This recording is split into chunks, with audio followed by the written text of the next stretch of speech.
بسم اللہ الرحمن الرحیم۔ السلام علیکم دوستو، جو بندے کو اس بات کی معرفت حاصل ہو جائے کہ گناہ کا نقصان بہت بڑا ہے، گناہ بندے اور اس کے محبوب کے درمیان رکاوٹ ہے، تو وہ اس گناہ کے ارتکاب پر ندامت اختیار کرتا ہے اور اس بات کا قصد و ارادہ کرتا ہے میں گناہ کو چھوڑ دوں گا، آئندہ نہ کروں گا، اور جو پہلے کیے ان کی وجہ سے میرے اعمال میں جو کمی واقع ہوئی اسے پورا کرنے کی کوشش کروں گا۔ تو بندے کی اس مجموعی کیفیت کو توبہ کہتے ہیں۔ علم، ندامت اور ارادے، ان تینوں کے مجموعے کا نام توبہ ہے، لیکن بسا اوقات ان تینوں میں سے ہر ایک پر بھی توبہ کا اطلاق کر دیا جاتا ہے۔ دوستو، ہم سے ہر لمحہ کوئی نہ کوئی گناہ سرزد ہوتا ہے، اور گناہ ایک زہر ہے۔ رب العالمین نے اس کا تریاق بھی پیدا کیا ہے، اور وہ ہے توبہ اور استغفار۔ برادران اسلام، نبی اکرم صلی اللہ علیہ وآلہ وسلم نے ارشاد فرمایا، کبھی کبھی میرے دل پر بھی بادل سا آ جاتا ہے، یہاں تک کہ میں اللہ سے روزانہ 100 مرتبہ استغفار کرتا ہوں۔ یہ کون فرما رہے ہیں؟ وہ ذات جس کو اللہ تعالیٰ نے گناہوں سے پاک اور معصوم پیدا فرمایا۔ آپ سے کسی گناہ کا صادر ہونا ممکن ہی نہیں تھا، اور اگر کبھی آپ سے کوئی بھول چوک ہوئی بھی تو اللہ تعالیٰ کی طرف سے یہ اعلان فرما دیا گیا کہ آپ کی اگلی پچھلی سب بھول چوک ہماری طرف سے معاف ہے۔ چنانچہ قرآن پاک میں ارشاد ہے، تاکہ اللہ آپ کے اگلے پچھلے سب گناہ معاف کر اس کے باوجود حضور اقدس صلی اللہ علیہ وآلہ وسلم فرما رہے ہیں کہ میں دن میں 100 مرتبہ استغفار کرتا ہوں۔ اس حدیث کی تشریح میں علماء نے فرمایا کہ اس گنتی بیان کرنا مقصود نہیں ہے۔ حدیث میں 100 کا جو عدد آپ نے بیان فرمایا، اس سے مراد ہے استغفار کی کثرت کی طرف اشارہ۔ پھر اس حدیث میں استغفار کرنے کی وجہ بھی بیان فرما دی کہ میں اتنی کثرت سے استغفار اس لیے کرتا ہوں کہ کبھی کبھی میرے دل پر بھی بادل سا چھا جاتا ہے۔ مطلب یہ کہ کبھی کبھی بتقاضۂ بشریت ایک نبی کے دل میں بھی خیالات اور وساوس پیدا ہو سکتے ہیں۔ کوئی آدمی نیکی اور تقوی کے کتنے ہی بلند مقام پر پہنچ جائے، گناہوں کی جھلکیوں سے نہیں بچ سکتا۔ نبی کریم صلی اللہ علیہ وآلہ وسلم کا مقام تو بہت اعلیٰ اور عرفہ ہے، اس مقام تک کوئی پہنچ ہی نہیں سکتا، لیکن جتنے اولیاء کرام، صوفیاء، بزرگان دین گزرے ہیں، ان میں سے کوئی ایسا نہیں کہ ان کے دل میں گناہوں کا کبھی وسوسہ اور خیال بھی نہ آیا ہو، اور کوئی خواہش بھی نہ پیدا ہوئی ہو۔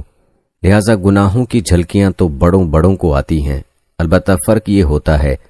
کہ ہم جیسے غافل لوگ تو گناہوں کی ذرا سی جھلکی پر ہتھیار ڈال دیتے ہیں اور گناہ کا ارتکاب کر لیتے ہیں، لیکن جن لوگوں کو اللہ تعالیٰ توفیق عطا فرمائے، ان کو بھی گناہوں کے خیالات اور وساوس آتے ہیں اور دل میں گناہوں کے ارادے پیدا ہوتے ہیں، لیکن اللہ تعالیٰ کے فضل اور مجاہدے کی برکت سے وہ خیالات اور ارادے کمزور ہو جاتے ہیں، پھر وہ ارادے انسان پر غالب نہیں آتے، جس کا نتیجہ یہ ہوتا ہے کہ گناہ کا خیال آنے کے باوجود اس خیال پر عمل نہیں ہوتا۔ حضرت یوسف علیہ السلام کے بارے میں قرآن مجید میں ہے کہ زلیخا نے گناہ کی دعوت دی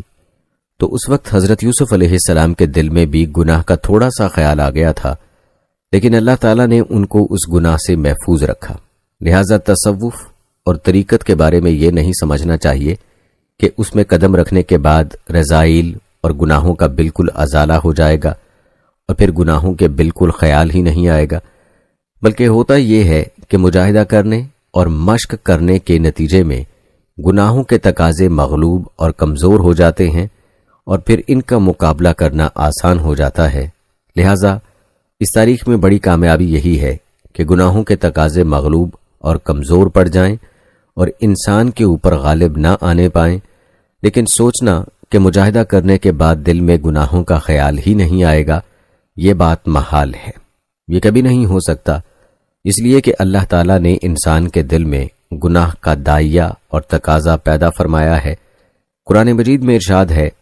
ہم نے انسان کے دل میں گناہ کا بھی تقاضا پیدا کیا ہے اور تقوی کا تقاضا بھی پیدا کیا ہے۔ اس میں تو امتحان ہے، اس لیے کہ اگر انسان کے دل میں گناہ کا تقاضا بالکل ختم ہو جائے اور فنا ہو جائے تو پھر گناہوں سے بچنے میں انسان کا کیا کمال ہوا؟ پھر نہ تو نفس سے مقابلہ ہوا اور نہ شیطان سے مقابلہ ہوا، نہ ان سے مار کا پیش آیا تو پھر جنت کس لیے؟ اس لیے کہ جنت تو اسی بات کا انعام ہے کہ بدلے میں جنت ملے گی۔ گناہوں کے تقاضے اور دائی پیدا ہو رہے ہیں، لیکن انسان ان کو شکست دے کر اللہ تعالیٰ کے خوف اور خشیت سے اور اللہ کی عظمت اور جلال سے ان تقاضوں پر عمل نہیں کرتا، تب جا کر انسان کا کمال ظاہر ہوتا ہے۔ شیخ سعدی رحمہ اللہ فرماتے ہیں، بڑھاپے میں تو ظالم بھیڑیا بھی متقی اور پرہیزگار بن جاتا ہے، اس لیے کہ اس وقت نہ منہ میں دانت رہے نہ پیٹ میں آگ رہی، اب ظلم کرنے کی طاقت ہی نہیں ہے، اس لیے اب پرہیزگار نہیں بنے گا تو اور کیا بنے گا۔ لیکن پیغمبروں کا شیوا یہ ہے کہ آدمی جوانی کے اندر توبہ کرے جبکہ قوت اور طاقت موجود ہے، اور گناہوں کا تقاضا بھی شدت سے پیدا ہو رہا ہے اور گناہوں کے مواقع بھی میسر ہیں، لیکن اس کے باوجود اللہ کے خوف سے آدمی گناہوں سے بچ جائے۔ یہ ہے پیغمبروں کا شیوا۔ دوستو، مولانا رومی رحمہ اللہ، ایک قصہ ہے ان کا کہ ایک لکڑہارا تھا جو جنگل سے جا کر لکڑیاں کاٹ کر لایا کرتا تھا۔ ایک مرتبہ جب لکڑیاں کاٹ کر لایا اور ان کو بازار میں بیچ دیا، ان کے ساتھ ایک بڑا سا سانپ بھی لپٹ کر آ گیا۔ اس کو پتہ نہیں چلا، لیکن جب گھر پہنچا تب اس نے دیکھا کہ ایک سانپ بھی آ گیا ہے، البتہ اس میں جان نہیں تھی۔ ایسا معلوم ہو رہا تھا کہ وہ مردہ ہے، اس لیے اس لکڑہارے نے اس کی طرف کوئی خاص توجہ نہیں دی، وہیں گھر کے اندر ہی رہنے دیا، باہر نکالنے کی ضرورت محسوس نہیں کی۔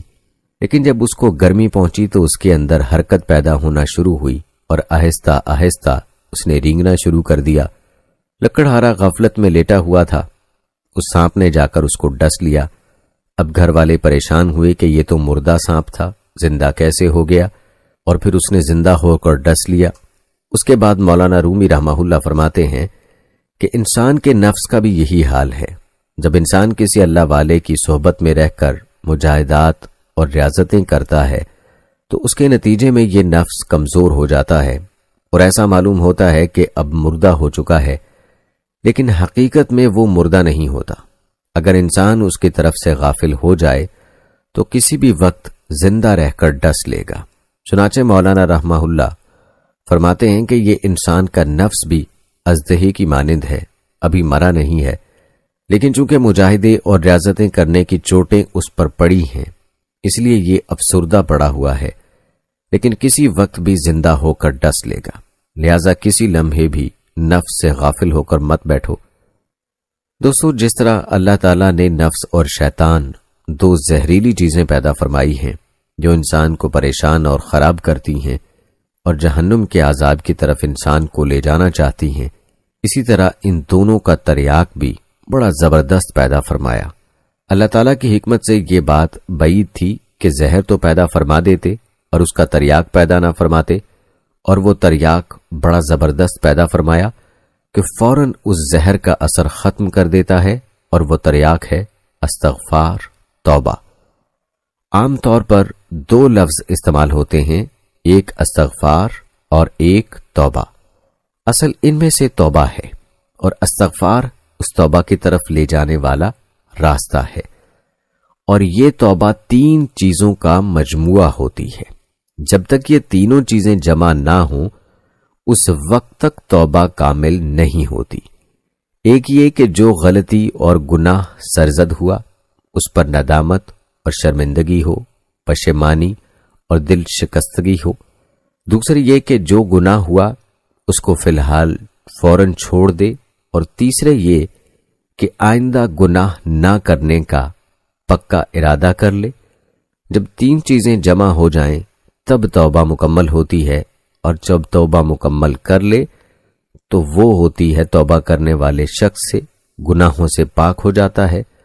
حدیث پاک میں آتا ہے کہ جس نے گناہوں سے توبہ کر لی وہ ایسا ہو گیا جیسے اس نے گناہ کیا ہی نہیں۔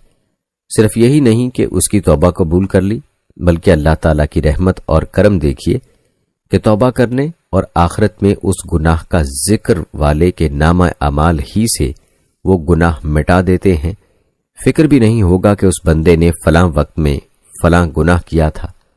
دوستو، ہر انسان کے ساتھ یہ جو دو فرشتے ہیں جن کو کرامن کاتبین کہا جاتا ہے، جو انسان کی نیکیاں اور برائیاں لکھتے ہیں، دائیں طرف والا فرشتہ نیکیاں لکھتا ہے اور بائیں طرف والا فرشتہ برائیاں لکھتا ہے، اللہ تعالیٰ نے دائیں طرف والے فرشتے کو بائیں طرف والے فرشتے کا امیر مقرر کیا ہے، اس لیے کہ اللہ تعالیٰ کا حکم ہے کہ جہاں کہیں دو آدمی مل کر کام کریں تو ان میں سے ایک امیر ہو اور دوسرا مامور ہو۔ لہذا جب انسان کوئی نیک عمل کرتا ہے تو دائیں طرف والا فرشتہ فوراً اس کی نیکی کو لکھ لیتا ہے، اس لیے کہ اس کو نیکی لکھنے میں دوسرے فرشتے سے پوچھنے کی حاجت اور ضرورت نہیں، کیونکہ وہ امیر ہے، اور بائیں طرف والا فرشتہ چونکہ دائیں طرف والے فرشتے کا ماتحت ہے، اس لیے جب بندہ کوئی گناہ اور غلطی کرتا ہے تو بائیں طرف والا فرشتہ دائیں طرف والے فرشتے سے پوچھتا ہے کہ اس بندے نے فلاں گناہ کیا ہے، میں اس کو لکھوں یا نہیں؟ تو دائیں طرف والا فرشتہ کہتا ہے نہیں، ابھی مت لکھو، ابھی ٹھہر جاؤ، ہو سکتا ہے کہ یہ بندہ توبہ کر لے، اگر لکھ لو گے تو پھر مٹانا پڑے گا۔ تھوڑی دیر کے بعد پھر پوچھتا ہے کہ اب لکھ لوں، وہ کہتا ہے ہو سکتا ہے کہ یہ توبہ کر لے۔ پھر جب تیسری مرتبہ یہ فرشتہ کہتا ہے کہ میں لکھ لوں تو وہ کہتا ہے کہ اب لکھ لو۔ دوستو دیکھا آپ نے، اللہ تعالیٰ کی رحمت یہ ہے کہ بندے کو گناہ کے بعد مہلت دیتے ہیں کہ وہ گناہ سے توبہ کر لے، معافی مانگ لے، تاکہ اس کے نامہ اعمال میں لکھنا ہی نہ پڑے۔ لیکن کوئی شخص توبہ نہ کرے تو پھر لکھ دیا جاتا ہے، اور اس کے لکھنے کے بعد منبرتے دم تک دروازہ کھلا ہے کہ جب چاہو توبہ کر لو، اس کو اپنے نامہ اعمال سے مٹوا لو۔ ایک مرتبہ جب سچے دل سے توبہ کر لو گے تو وہ گناہ تمہارے نامہ اعمال سے مٹا دیا جائے گا، اور جب تک نزع کی حالت اور غرغرہ کی حالت طاری نہ ہو اس وقت تک توبہ کا دروازہ کھلا ہوا ہے۔ ایک بڑے عالی مقام عجیب و غریب بزرگ تھے، اللہ تعالیٰ نے ان کو عجیب فہم و فراست عطا فرمائی، عجیب باتیں ارشاد فرمایا کرتے تھے۔ ایک دن وہ توبہ پر بیان فرما رہے تھے، ان کے چھوٹے چھوٹے چٹکلے ہوا کرتے تھے۔ ایک آزاد منش نوجوان اس مجلس میں آ گیا، وہ اپنے کسی مقصد سے آیا تھا، مگر یہ اللہ والے تو ہر وقت سکھانے اور تربیت کرنے کی فکر میں رہتے تھے۔ چنانچہ اس نوجوان سے فرمانے لگے کہ میاں، لوگ سمجھتے ہیں کہ یہ دین بڑا مشکل ہے، ارے یہ دین کچھ بھی مشکل نہیں، رات کو بیٹھ کر اللہ تعالیٰ سے توبہ کر لیا کرو، بس یہی سارا دین ہے۔ جب وہ نوجوان چلا گیا تو حاضرین میں سے ایک شخص نے پوچھا، حضرت یہ توبہ واقعی بڑی عجیب و غریب چیز ہے، لیکن دل میں ایک سوال رہتا ہے جس کی وجہ سے بے چینی سی رہتی ہے۔ فرمانے لگے کہ کیا ہے؟ اس نے کہا، حضرت توبہ کی 3 شرطیں ہیں، ایک یہ کہ دل میں ندامت ہو، دوسرے یہ کہ فوراً اس گناہ کو چھوڑ دے، تیسرے یہ کہ آئندہ کے لیے یہ عزم کر لے، یہ وعدہ کر لے کہ آئندہ یہ گناہ کبھی نہیں کروں گا۔ ان میں سے پہلی 2 باتوں پر عمل تو کرنا بہت آسان ہے کہ گناہ پر ندامت بھی ہو جاتی ہے اور اس گناہ کو اس وقت چھوڑ بھی دیا جاتا ہے، لیکن تیسری شرط کہ یہ پختہ عزم، پکا وعدہ کرنا کہ آئندہ یہ گناہ نہیں کروں گا، یہ بڑا مشکل معلوم ہوتا ہے، اور پتہ ہی نہیں چلتا کہ یہ پکا وعدہ صحیح ہوا ہے یا نہیں، اور جب وعدہ صحیح نہیں ہوا تو توبہ بھی صحیح نہیں ہوئی، اور جب توبہ صحیح نہیں ہوئی تو اس گناہ کے باقی رہنے اور اس کے معاف نہ ہونے کی پریشانی رہتی ہے۔ جواب میں حضرت نے فرمایا، جاؤ میاں، تم تو وعدے کا مطلب بھی نہیں سمجھتے، تم تو عزم کا، پختہ عزم کا، پختہ وعدے کا مطلب بھی نہیں سمجھتے۔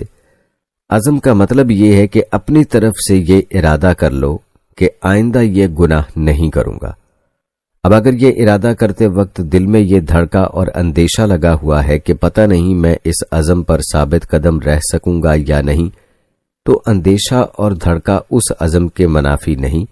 اور اس اندیشے اور خطرے کی وجہ سے توبہ میں کوئی نقص نہیں آتا، بشرط یہ کہ اپنی طرف سے پختہ ارادہ کر لیا ہو، اور دل میں جو خطرہ لگا ہوا ہے اس کا علاج یہ ہے کہ توبہ کرنے کے ساتھ ساتھ اللہ تعالیٰ سے دعا کر لو کہ یا اللہ، میں توبہ تو کر رہا ہوں اور آئندہ نہ کرنے کا عزم تو کر رہا ہوں، لیکن میں کیا اور میرا عزم کیا؟ میں بہت کمزور ہوں، معلوم نہیں کہ اس عزم پر ثابت قدم رہ سکوں گا یا نہیں۔ یا اللہ، آپ ہی مجھے اس پر ثابت قدم فرما دیجئے، آپ ہی مجھے استقامت عطا فرمائیے۔ جب یہ دعا کر لی تو انشاءاللہ وہ خطرہ اور اندیشہ زائل ہو جائے گا۔ حضرت سری سبتی رحمۃ اللہ علیہ جو بڑے درجے کے اولیاء اللہ میں سے ہیں، حضرت جنید بغدادی رحمہ اللہ علیہ کے شیخ ہیں، وہ فرماتے ہیں کہ جب تک تمہیں گناہ سے ڈر لگتا ہو اور گناہ کر کے دل میں ندامت پیدا ہوتی ہو، اس وقت تک مایوسی کا کوئی جواز نہیں۔ ہاں، یہ بات بڑی خطرناک ہے کہ دل سے گناہ کا ڈر مٹ جائے اور گناہ کرنے کے بعد دل میں کوئی ندامت پیدا نہ ہو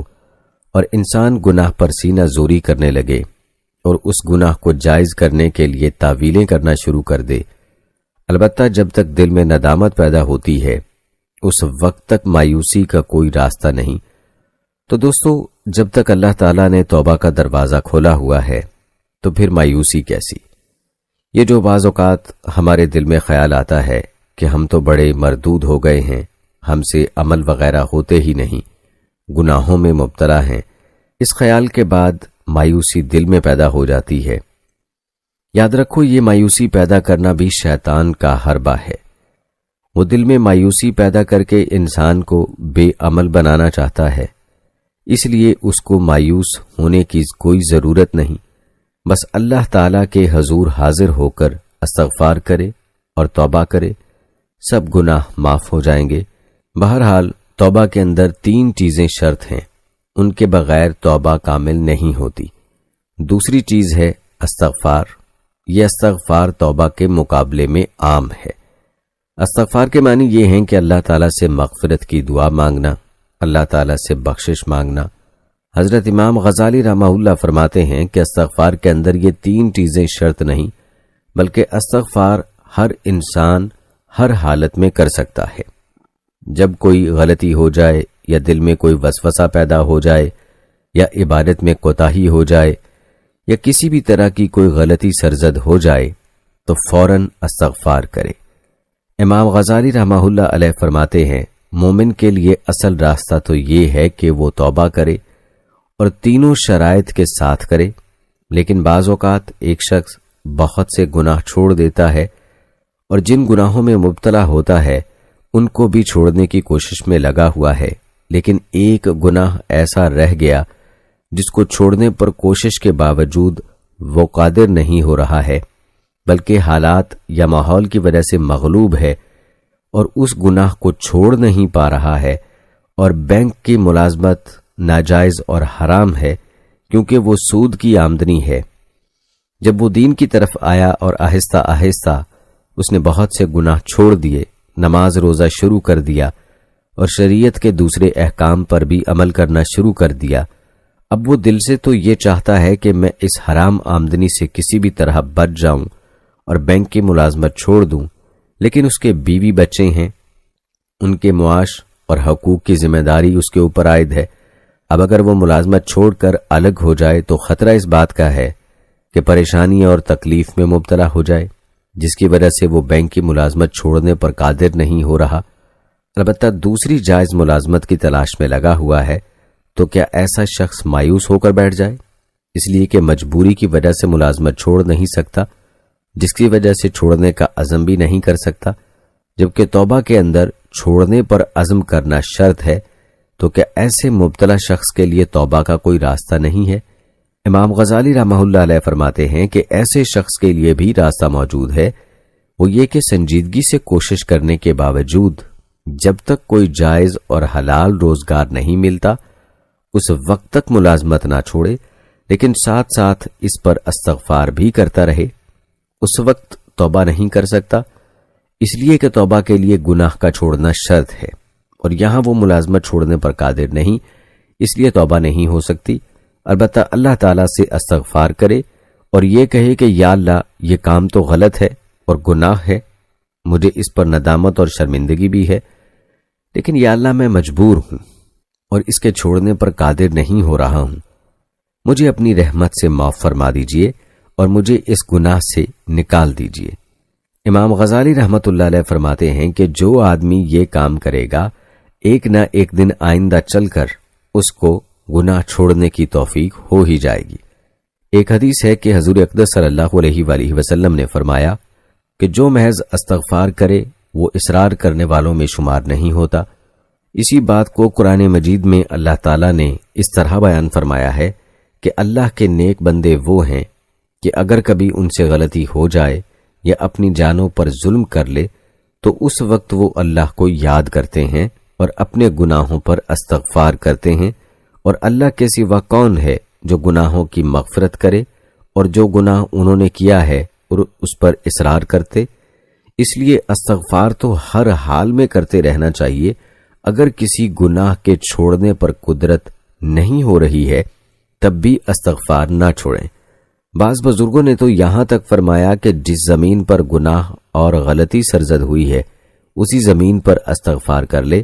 تاکہ جس وقت وہ زمین تمہارے گناہ کی گواہی دے اس کے ساتھ وہ تمہارے استغفار کی بھی گواہی دے کہ اس بندے نے ہمارے سامنے استغفار بھی کر لیا تھا۔ دوستو، حضرت ابو ہریرہ رضی اللہ تعالی عنہ سے روایت ہے کہ نبی اکرم صلی اللہ علیہ وآلہ وسلم نے ارشاد فرمایا کہ اس ذات کی قسم جس کے ہاتھ میں میری جان ہے، حضور اقدس صلی اللہ علیہ وآلہ وسلم کو جب کوئی بات زور دے کر تاکید اور اہتمام کے ساتھ بیان کرنی مقصود ہوتی تو قسم کھا کر وہ بات بیان فرماتے، اور قسم میں بھی یہ الفاظ فرماتے کہ اس ذات کی قسم جس کے ہاتھ میں میری جان ہے، اگر تم بالکل گناہ نہ کرو تو اللہ تعالیٰ تمہارا وجود ختم کر دے اور ایسے لوگوں کو پیدا کریں جو گناہ کرے اور پھر استغفار کرے اور پھر اللہ تعالیٰ ان کی مغفرت فرما دے۔ اس حدیث میں اس بات کی طرف اشارہ فرما دیا گیا کہ اگر انسان کی تخلیق سے یہ مقصود ہوتا کہ ہم ایسی مخلوق پیدا کریں جس کے اندر گناہ کرنے کی صلاحیت ہی موجود نہ ہو تو پھر انسان کو پیدا کرنے کی ضرورت ہی نہیں تھی، پھر تو فرشتے ہی کافی تھے،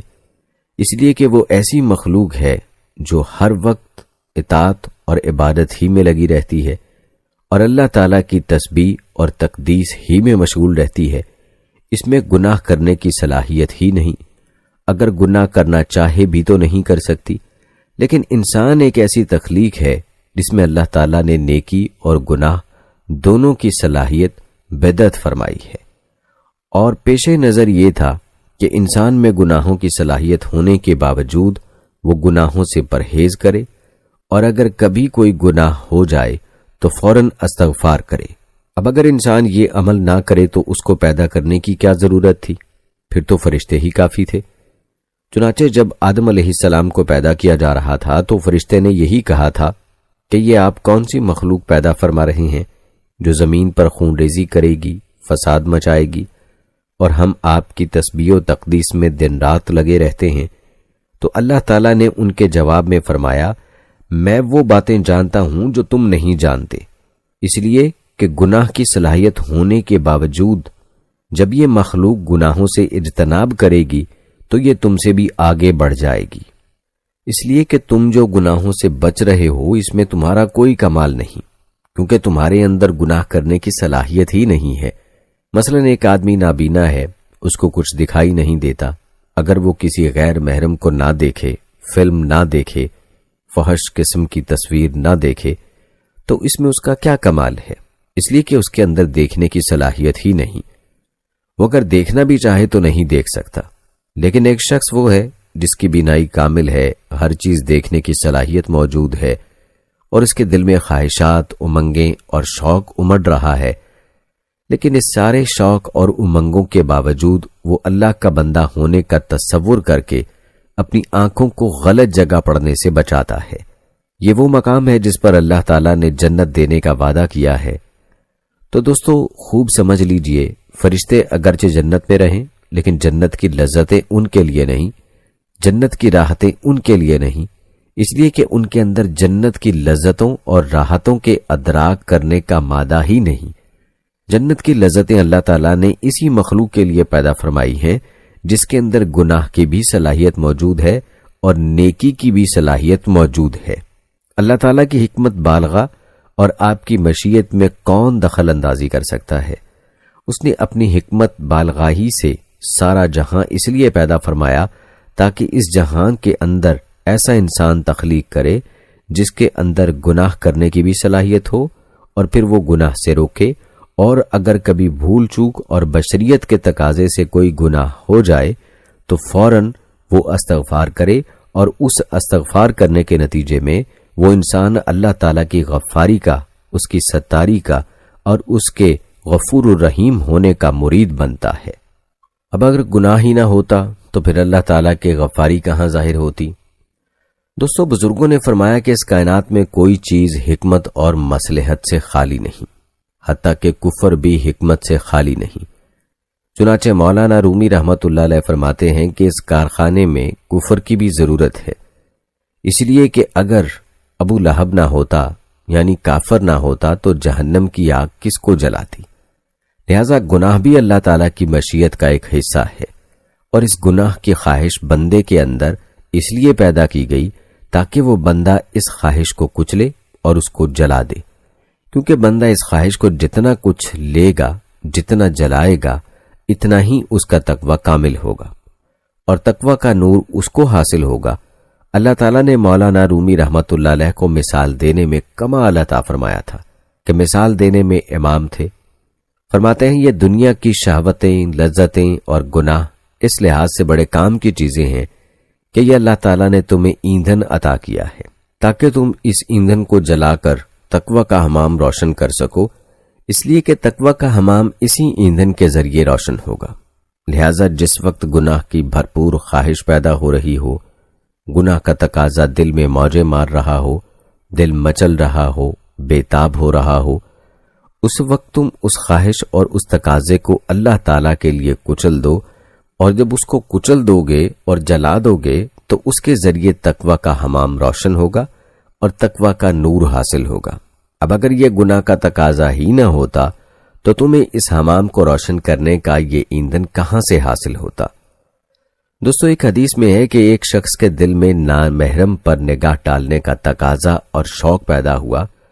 لیکن اس اللہ کے بندے نے اس شوق اور تقاضے کے باوجود اس نگاہ کو نامحرم پر ڈالنے سے روک لیا اور یہ سوچا کہ میرے اللہ اور میرے مالک نے اس عمل سے منع فرمایا ہے۔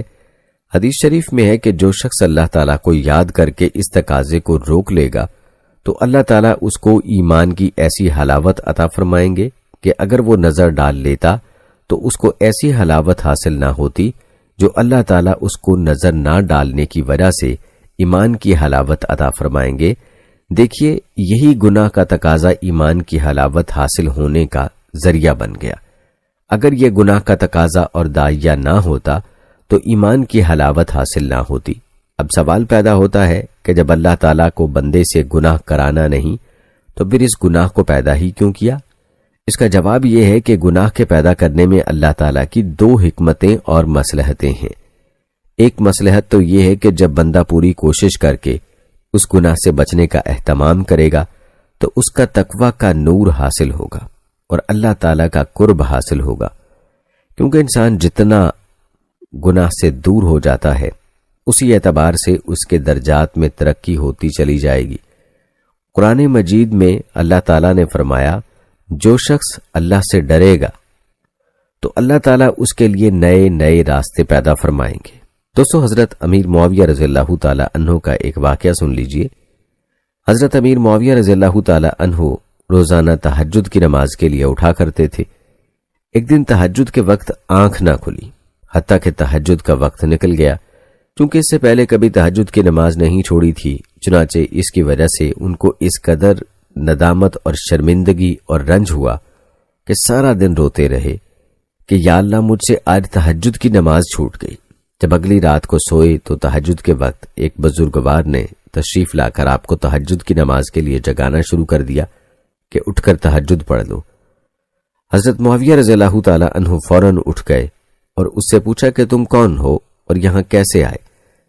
اس نے جواب دیا کہ میں وہی بدنام زمانہ ابلیس اور شیطان ہوں۔ حضرت معاویہ رضی اللہ تعالیٰ عنہ نے پوچھا کہ تمہارا کام تو انسان کو غفلت میں مبتلا کرنا ہے، نماز کے لیے اٹھانے سے تمہارا کیا کام؟ شیطان نے کہا بحث مت کرو، جاؤ تہجد پڑھو اور اپنا کام کرو۔ حضرت معاویہ رضی اللہ تعالیٰ عنہ نے فرمایا کہ نہیں، پہلے بتاؤ کیا وجہ ہے، جب تک نہیں بتاؤ گے میں نہیں چھوڑوں گا۔ جب بہت اصرار کیا تو شیطان نے بتایا کہ بات دراصل یہ ہے کہ گزشتہ رات آپ پر میں نے غفلت طاری کر دی تھی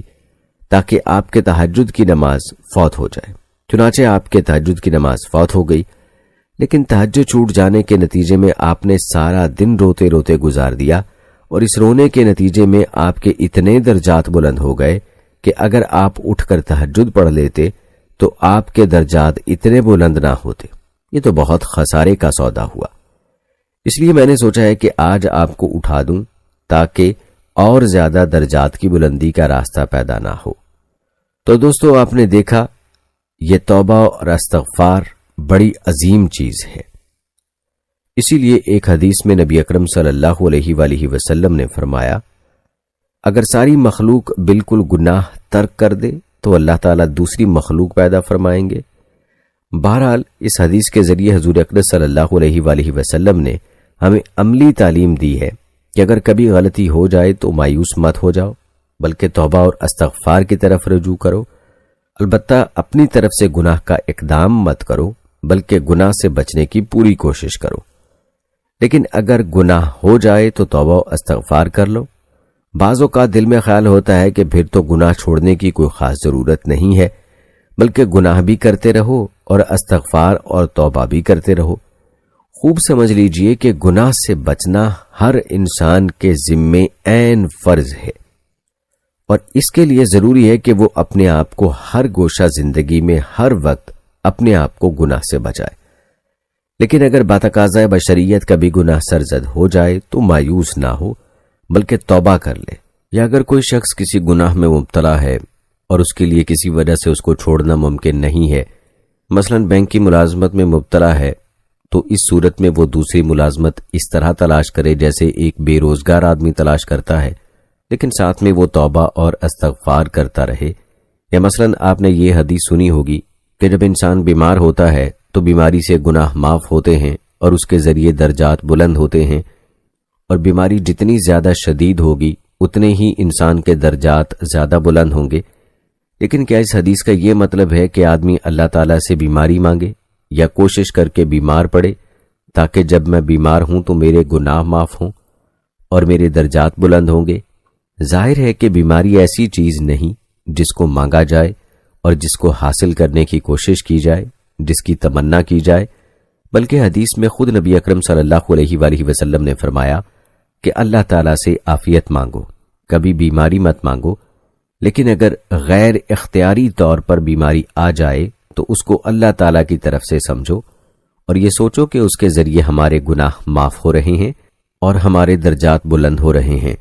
بالکل اسی طرح گناہ بھی کرنے کی چیز نہیں بلکہ باز رہنے کی چیز ہے، اجتناب کرنے کی چیز ہے۔ لیکن کبھی حالات کے تقاضے سے مجبور ہو کر گناہ ہو گیا تو پھر انسان توبہ و استغفار کی طرف رجوع کرے تو اس کے نتیجے میں اس کے درجات بلند ہوں گے۔ یہ ہے استغفار کی حقیقت۔ دوستو، پھر توبہ اور استغفار کی تین قسمیں ہیں۔ ایک گناہوں سے توبہ و استغفار، دوسرے عبادات میں ہونے والی کوتاہیوں سے استغفار، تیسرے خود استغفار سے استغفار، یعنی استغفار کا بھی حق ادا نہیں کر سکے اس سے بھی ہم استغفار کرتے ہیں۔ پہلی قسم یعنی گناہوں سے استغفار کرنا ہر انسان پر فرض ہے، کوئی انسان اس سے مستثنا نہیں، ہر انسان اپنے سابقہ گناہوں سے استغفار کرے۔ یہی وجہ ہے کہ تصوف اور طریقت میں سب سے پہلا قدم تکمیل توبہ ہے، اگلے تمام درجات تکمیل توبہ پر موقوف ہیں۔ جب تک توبہ کی تکمیل نہیں ہوگی آگے کچھ نہیں ہوگا۔ چنانچہ جب کوئی شخص اپنی اصلاح کے لیے کسی بزرگ کے پاس جاتا ہے تو وہ بزرگ سب سے پہلے توبہ کی تکمیل کراتے ہیں۔ امام غزالی رحمۃ اللہ علیہ فرماتے ہیں، جو شخص کسی شیخ کے پاس مرید ہونے کے لیے جائے تو اس کا سب سے پہلا کام تکمیل توبہ ہے، اور شیخ کے ہاتھ پر جو بیعت کی جاتی ہے وہ بھی در حقیقت توبہ ہی کی بیعت ہوتی ہے۔ بیعت کے وقت مرید اپنے پچھلے گناہوں سے توبہ کرتا ہے اور آئندہ گناہ نہ کرنے کا عزم اور عہد کرتا ہے۔ اس کے بعد شیخ اس کی توبہ کو تکمیل کراتا ہے۔ حضرات مشائخ فرماتے ہیں کہ تکمیل توبہ کے دو درجے ہیں، ایک توبہ اجمالی اور دوسری توبہ تفصیلی توبہ اسماعیلی۔ یہ ہے کہ انسان ایک مرتبہ اطمینان سے بیٹھ کر اپنے پچھلی زندگی کے تمام گناہوں کو اجماعی طور پر یاد کر کے دھیان میں لا کر ان سب سے اللہ تعالیٰ کے حضور توبہ کرے۔ توبہ اس مالی کا بہتر طریقہ یہ ہے کہ سب سے پہلے توبہ کی نیت سے 2 رکعت نماز پڑھیں، اس کے بعد اللہ تعالیٰ کے حضور عاجزی، انکساری، ندامت اور شرمندگی کے ساتھ ایک ایک گناہ کو یاد کر کے یہ دعا کرے، یا اللہ، اب تک میری پچھلی زندگی میں مجھ سے جو کچھ گناہ ہوئے ہیں، چاہے وہ ظاہری گناہ ہوں یا باطنی، حقوق اللہ سے متعلق ہوں یا حقوق العباد سے متعلق ہوں، چھوٹے گناہ ہوئے ہوں یا بڑے گناہ ہوئے ہوں، یا اللہ میں ان سب سے توبہ کرتا ہوں۔ یہ توبہ اجماعی ہوئی، لیکن توبہ اجمالی کرنے کا یہ مطلب نہیں کہ اب بالکل پاک صاف ہو گئے، اب کچھ نہیں کرنا، بلکہ اس کے بعد توبہ تفصیلی ضروری ہے۔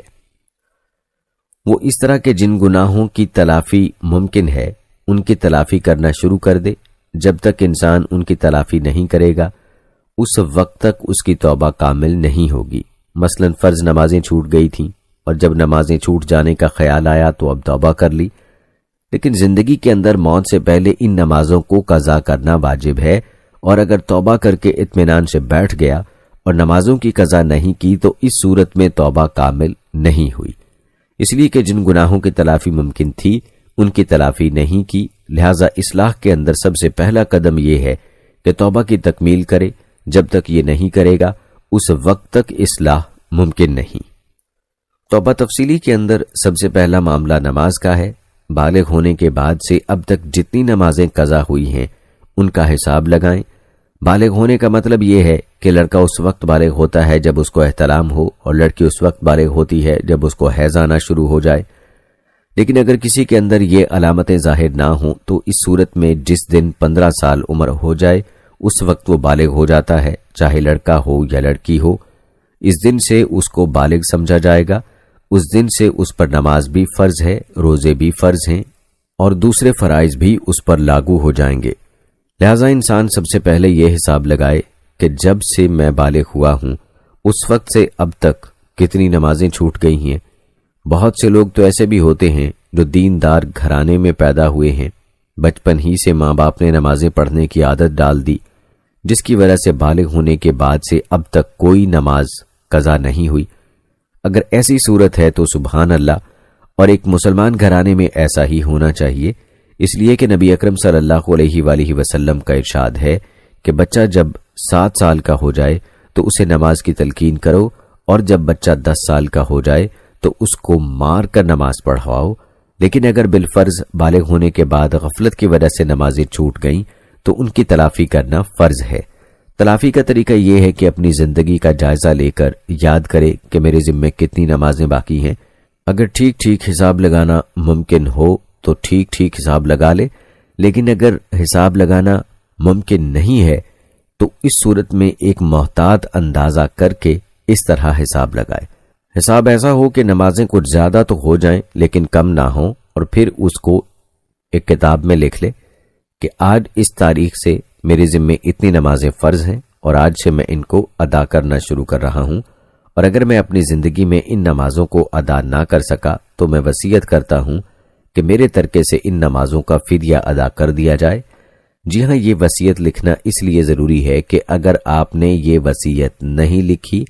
اور قضا نمازوں کو ادا کرنے سے پہلے آپ کا انتقال ہو گیا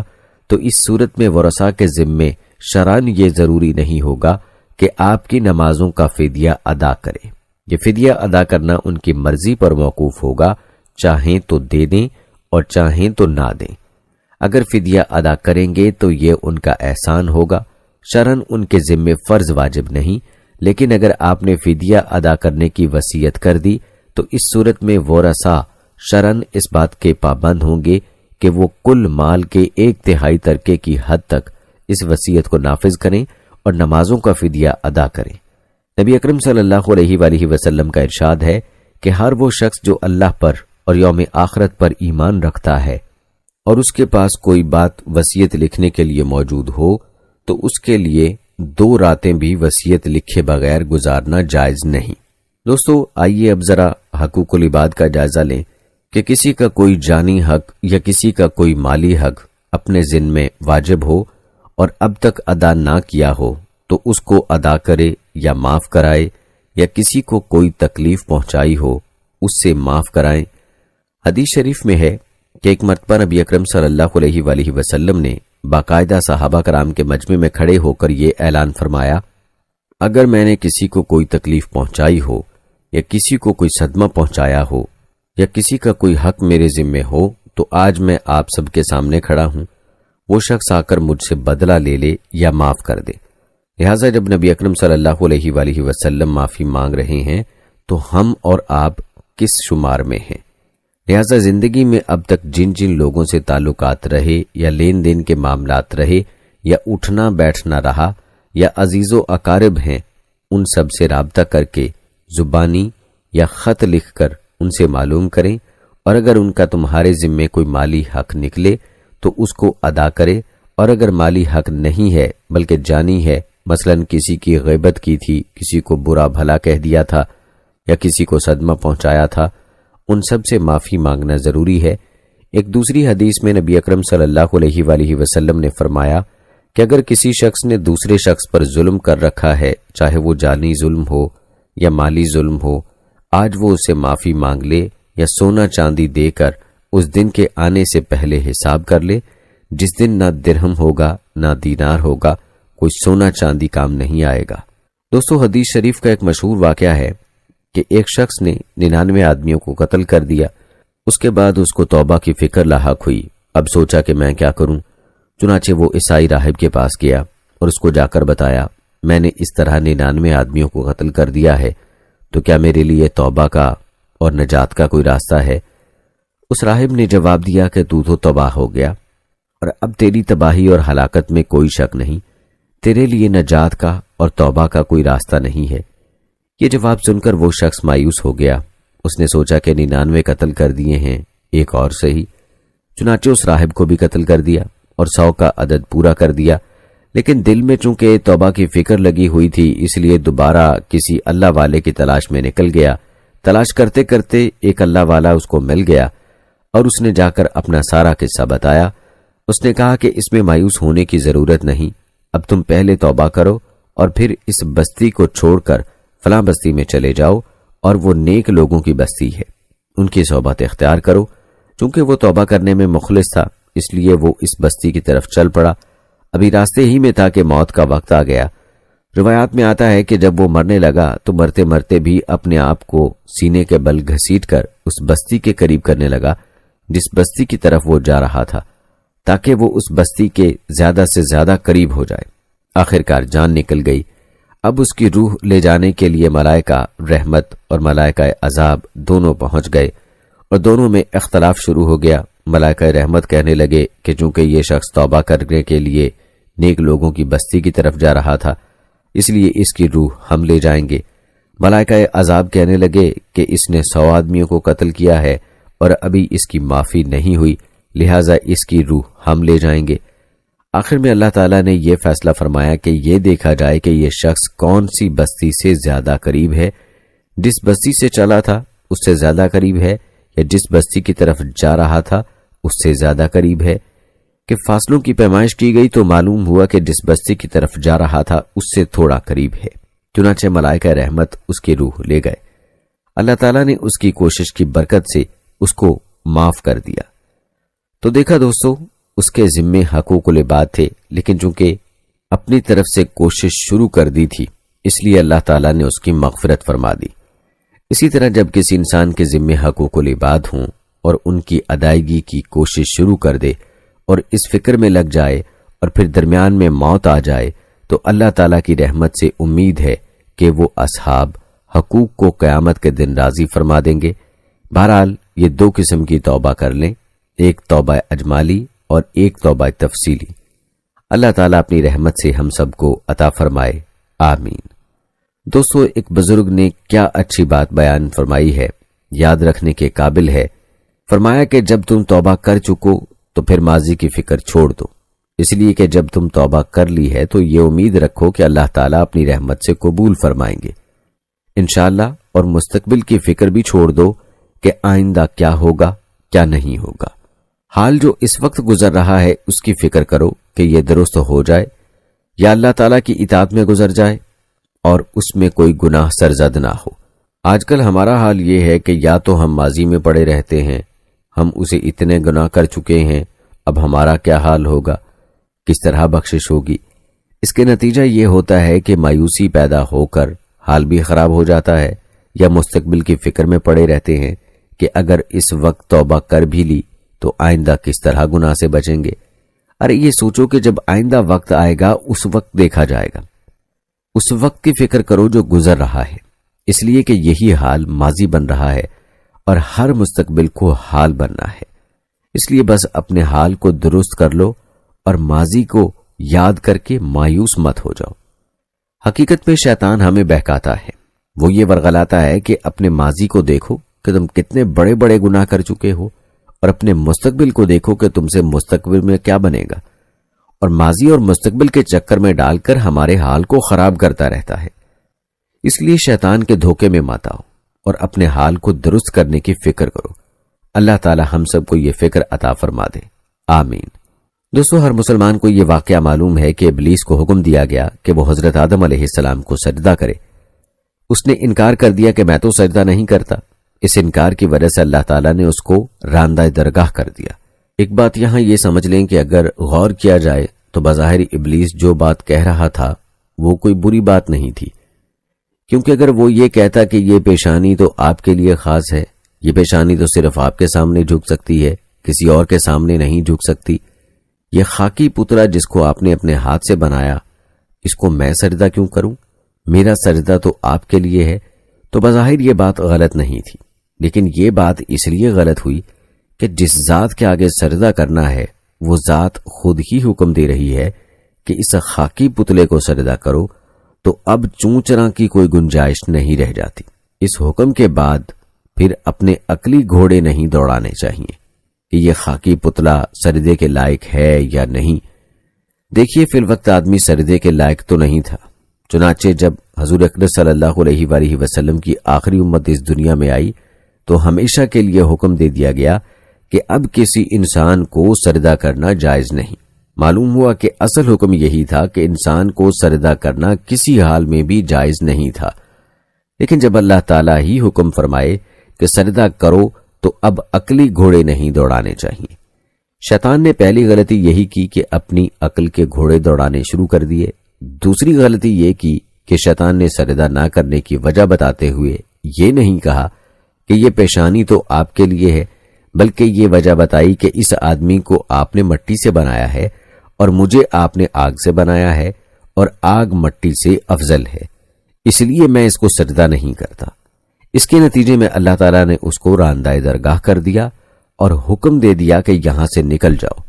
بہرحال جس وقت اللہ تعالیٰ نے اس کو راندہ درگاہ کیا، اس وقت اس نے اللہ تعالیٰ سے مہلت مانگی اور کہا، اے اللہ، مجھے اس وقت تک مہلت دے دیجئے جس وقت آپ لوگوں کو اٹھائیں گے، یعنی میں قیامت تک زندہ رہوں، مجھے موت نہ آئے۔ اللہ تعالیٰ نے فرمایا، ہم تمہیں قیامت تک کے لیے مہلت دیتے ہیں، تمہیں قیامت تک موت نہیں آئے گی۔ جب مہلت مل گئی تو اب اللہ تعالیٰ سے مخاطب ہو کر کہتا ہے کہ اے اللہ، میں آپ کی عزت کی قسم کھا کر کہتا ہوں، میں ابن آدم کے دل سے اس وقت تک نہیں نکلوں گا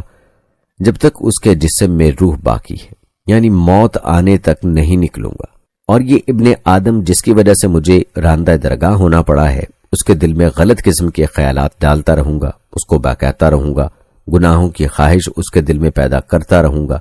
اور اس کو گناہوں کی طرف مائل کرتا رہوں گا جب تک وہ زندہ ہے۔ شیطان کے جواب میں اللہ تعالیٰ نے فرمایا کہ میری عزت کی قسم،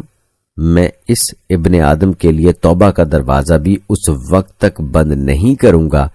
جب تک اس کے جسم میں روح باقی ہے۔ تو اگر زہر ہے تو میں نے ہر ابن آدم کو اس زہر کا تریاق بھی دے دیا ہے کہ اس کے لیے توبہ کا دروازہ کھلا ہوا ہے۔ جب ابن آدم گناہوں سے توبہ کر لے گا تو میں تیرے سارے مکر و فریب اور تیرے سارے بہکاوے کو اس توبہ کے نتیجے میں ایک آن میں ختم کر دوں گا۔ گویا کہ اللہ تعالیٰ نے ابن آدم کے لیے اپنی رحمت کا عام اعلان فرما دیا اور فرما دیا کہ یہ مت سمجھنا کہ ہم نے کوئی مافوق الفطرت طاقت شیطان کی صورت میں تمہارے اوپر مسلط کر دی ہے جس سے تم نجات نہیں پا سکتے۔ بات دراصل یہ ہے کہ ہم نے شیطان کو صرف تمہاری ذرا سی آزمائش اور امتحان کے لیے پیدا کر دیا ہے۔ ہم نے ہی اس کو بنایا اور ہم نے ہی اس کو بہکانے کی طاقت دی، لیکن ایسی طاقت نہیں دی کہ تم اس کو زیر نہ کر سکو۔ قرآن نے صاف اعلان کر دیا کہ شیطان کا مکر بہت کمزور ہے اور اتنا کمزور ہے کہ اگر کوئی شخص شیطان کے آگے ڈٹ جائے کہ تیری بات نہیں مانوں گا تو جس گناہ پر آمادہ کرنا چاہ رہا ہے میں وہ گناہ نہیں کروں گا، تو شیطان اسی وقت پگھل جاتا ہے۔ یہ شیطان بزدلوں پر اور ان لوگوں پر شیر ہو جاتا ہے جو اپنی ہمت سے کام لینے سے جی چراتے ہیں اور جو گناہوں کو چھوڑنے کا ارادہ ہی نہیں کرتے، لیکن بالفرض اگر اس کا داؤ چل جائے اور کوئی بے ہمت آدمی اس کی بات مان لے تو پھر میں نے توبہ کا تریاق پیدا کر دیا ہے۔ ہمارے پاس آ جاؤ اور اپنے گناہوں کا اقرار کر لو کہ اللہ تعالی ہم سے غلطی ہو گئی اور اپنے گناہوں سے توبہ کرو، تو اس کے نتیجے میں شیطان کا سارا اثر ایک لمحے میں زائل ہو جاتا ہے۔ کچھ چیزیں ایسی ہیں جن کی باڈی کو لت پڑ جاتی ہے تو ان میں صرف توبہ کافی نہیں ہوتی، کسی سے کاؤنسلنگ کی ضرورت ہوتی ہے، جیسے چرس کی عادت پڑ گئی ہے یا ہیروئن کی عادت پڑ گئی ہے۔ کسی ہیروئنچی نے ہمارا بیان سنا اور توبہ کر لی جا کے کہ آئندہ ہیروئن نہیں پیوں گا، تو کیا خیال ہے نہیں پیے گا آئندہ؟ وہ تو ابھی پی کے آیا تھا نا، اس لیے توبہ کر لی، ابھی تو ٹھنڈا ہوا ہے۔ جب ہیروئن کی طلب پیدا ہوگی تو جسم چاہے گا، مفتی صاحب بیان کر رہے تھے، لیکن جو آگ اندر جل رہی ہے تو یہ باڈی کی ریکوائرمنٹ ہوتی ہے۔ تو ایسے ہیروئنچی کو کہا جائے گا بھائی ہیروئن سے توبہ بھی کرنی ہے اور فوراً قریبی ڈاکٹر سے رجوع بھی کرنا کہ وہ ہیروئن کے علاوہ کوئی ایسا ٹیکہ فی الحال لگا دے، طرز پر لے آئے، ٹھیک ہے نا، چرس تھوڑی سی خالص چرس پلا دے، آپ وہ آہستہ آہستہ آہستہ کیا کرے گا؟ تو جن لوگوں کو انٹرنیٹ پر فاحش فلموں کی لت پڑ جاتی ہے یا عادت باڈی کی ریکوائرمنٹ ہوتی ہے، پھر وہ توبہ کر بھی لیتے ہیں نا، تو تھوڑے دنوں میں پھر خیالات، پھر ایک جسم جو ہے نا تڑپنا شروع ہو جاتا ہے۔ تو ایسے موقع ہر کسی اللہ والے سے اصلاح تعلق بھی ضروری ہے، اور میں ایسے نوجوانوں کو کہتا ہوں کسی ماہر نفسیات سے رابطہ کرو جو خود یہ فلمیں نہ دیکھتا ہو، کیونکہ بعض ڈاکٹر خود ہی یہ کام کر رہے ہوتے ہیں، ان کو یہ برائی سمجھتے ہی نہیں۔ بعض ڈاکٹر الٹا لوگوں کو الٹے کاموں پہ لگا رہے ہوتے ہیں، کہہ رہے ہیں یار اتنا بھی سٹریس جو ہے لائف میں صحیح نہیں ہے، اس ٹیسٹ کو ختم کرنے کے لیے، حالانکہ اس سے سٹریس ختم نہیں ہوتی، سٹریس بڑھتی ہے۔ جیسے کوئی کہے اس ٹیسٹ ختم کرنے کے لیے ہیروئن پی لو، پینے کے بعد تو ایسی ہی سٹریس ختم ہوگی کہ آپ کو لگے گا دنیا میں مجھ سے زیادہ خوش کوئی ہے ہی نہیں، لیکن سٹریس اس سے بڑھتی ہے، پھر اور مانگے گا اور پھر اس کے ٹیسٹ ہی سے مر جائے گا۔ وہ جا کے ایسے ہی ہے جو فحش چیزیں دیکھی جاتی ہیں سٹریس کو وقتی طور پر ختم کرتی ہیں، حقیقت میں سٹریس کو بڑھاتی ہیں۔ ایسا آدمی خوش نہیں رہ سکتا۔ تو کسی کو زنا کی عادت پڑ گئی اور کسی کو اور طرح سے اپنی خواہش پوری کرنے کی عادت پڑ گئی، انٹرنیٹ پر فحش فلمیں دیکھنے کی عادت پڑ گئی، تو توبہ بھی کرنی ہے، اور ساتھ ساتھ علاج کے لیے جسمانی اور روحانی دونوں ممالک سے رابطہ بھی کرنا۔ جسمانی معالج تو ماہر نفسیات ہیں، بہت سے ماہر نفسیات کو اللہ نے بڑی مہارت دی ہوتی ہے، ان سے رابطہ کریں، ان کے پاس جائیں، بولیں۔ بھائی اگر وہ کہنا کوئی فرق نہیں پڑتا، بولو بھائی فرق پڑتا ہے، مجھے یہ بیماری چھڑاؤ، ٹھیک ہے نا، مجھے یاد ہے چھڑوانی ہے، میں آپ کو فیس اسی چیز کی دوں گا جس دن آپ نے چھڑوا دیا، اتنے پیسے آپ کے وہ ایڈوانس میں لے لیتے ہیں، فیس تو کچھ فرق کرو نا اللہ کے لیے۔ تو ماہر نفسیات کے پاس بھی جائیں اور اللہ والوں سے اصلاحی تعلق بھی قائم کریں۔ کسی بزرگ سے بیعت ہو، ان کو بتایا تو آپ کو ایک نسخہ ویسے ہی بتا دیا کہ بزرگ نہیں مل رہے، بزرگ بھی مارکیٹ سے شارٹ ہیں۔ آج کل لوگ کہتے ہیں حالانکہ ہول سیل کے حساب سے بزرگ موجود ہیں، لیکن کسی بزرگ سے مناسبت ہونے میں ٹائم لگتا ہے، پھر بزرگوں کے پاس رش ہوتا ہے کہ وہ نمبر ہی نہیں آتا لوگوں کا کہ وہ آپ کو ٹائم دے دیں۔ تو اس میں یہ پھر کہ اگر آپ کے ساتھ کوئی ایسا مسئلہ ہے تو بھائی کچھ علاج میں بتا دیتا ہوں۔ سب سے پہلے تبلیغ میں 4 مہینے کے لیے نکل جاؤ، ایسے 4 مہینے تو کچھ دیکھنے کو نہیں ملے گا، اس سے نہ دیکھو۔ جیسے گناہ کرنے کی عادت پڑتی ہے تو چھوٹنے کی عادت پڑتی ہے چھوڑ کے، کچھ دن دل مچلے گا، جب ایک طویل عرصے تک نہیں دیکھو گے تو پھر دیکھنے کی عادت ختم، کچھ دن تو مچلے گا دل، 4 مہینے کے بعد دل کرے گا بھاگوں یہاں سے میں، لیکن تبلیغ میں ایک ماحول ملتا ہے، بہت دن تک گناہ سے دور رہیں گے تو انشاءاللہ عادت چھوٹ جائے گی۔ واپس آئے، پھر شیطان نے ورغلانا شروع کر دیا، ایسا کچھ نہ بولو، ایسی کی تیسی، ایسی کی تیسی، اس لیے کہہ رہا ہوں کہ پھر کاروبار دکان کا بھاڑ میں جائے، سب کچھ بھاڑ میں جائے کاروبار۔ دوستو، اللہ تعالی ہم سب کو صحیح معنوں میں اپنے گناہوں پر نادم ہونے اور توبہ کرنے کی توفیق عطا فرمائے اور اپنی رحمت سے ہم سب کی مغفرت فرمائے، آمین ثم آمین۔ تو دوستو، یہ تھی ہماری آج کی ویڈیو، امید کرتے ہیں کہ آپ کو پسند آئی ہوگی۔ ہماری آج کی اس ویڈیو کے متعلق اپنی رائے کا اظہار کمنٹ باکس میں لازمی کیجیے گا۔ ملتے ہیں اگلی ویڈیو میں، تب تک کے لیے مجھے اجازت دیں، فی امان اللہ۔